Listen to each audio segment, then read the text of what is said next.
Hello mga ads, so this is Baby Dragon. Hi sa akong new haircut, no? Kay alimuot siya kay mga niaging adlaw mga ads. And ako pa yung buhok, medyo dead on arrival, naging siya labaw pa sa COVID yung pagkamatay. And karon mga ads, no? Nadyo ko mga pangutana sa kinabuhi ba? Unya mga ads, usa sa akong mga pangutana kay ang tambal ba ang pagtuob, no? Ang word nga tuob, kung imong balihon o pinayads pa nga lingwahe, buot. So buot, pasabot. So sa tuob mga ads, pagkabata sa nako, no way back pag yun, naka-experience ko ana no kay kanang magpabukal, kunya na kanang ginger, na lemon na init jud kayang initubig nga kanang paningtong kag heavy and after that ma-relax ka because makaginawa ka og tarong, the same time manggawas mo mga singot in which dapat mo gawas labi naghilantan ka, but then gainom gapon ko og paracetamol. So among gisabayan ang sa prescribed gid sa doktor og ang kanang binisaya ba which ang tuob. So karong panahon na mga ex, dili lang kasi sa Pilipinas na ginabuhat ang pagtuob, kundi halos tanang mga countries nga kanang affected aning pandemic, no, even USA na mga taong ga-practice og tuob, like mostly ilang gamit ginger ug lemon.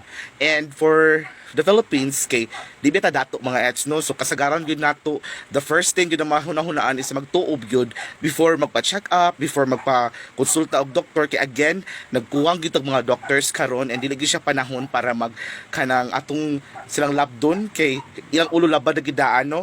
At the same time for those mga politicians pod nga kabaw ko galabad pod yung mga ulo, so dapat support lagi ta mga ex kung sila mga mugna karon, no, kay para sa kaayuhan na sa tanan, ha. And of course, sa tanang tao nga kanang wag hapon ka get over nga nag-lockdown, and for those nga katulog mga tiil, please in town pagpuyo lang sa amo sa balay kay galiso na siya og control karon sa kaning kaso sa Cebu, no, nga nagataas na kayo siya, especially for Cebu City. Hopefully nga ma-decrease na ang number kay di gid siya joke nga everyday nga nakatag-as na ilahang cases. And again mga ads, kanang ang usag sa mga basic gyud no, pinaka basic na buhaton nato, number 1, stay at home. Number 2, social distancing. Number 3, wash your hands always. Mao gyud na mga ads. And of course katulog jud ug 8 ka oras, and then pag vitamin C tanan buhata while at home, mag-exercise whatever. If mukaon kaon ayo mong pagutom, if way kwarta wa jud kwarta mag-usa man ma nakay kwarta diha ma.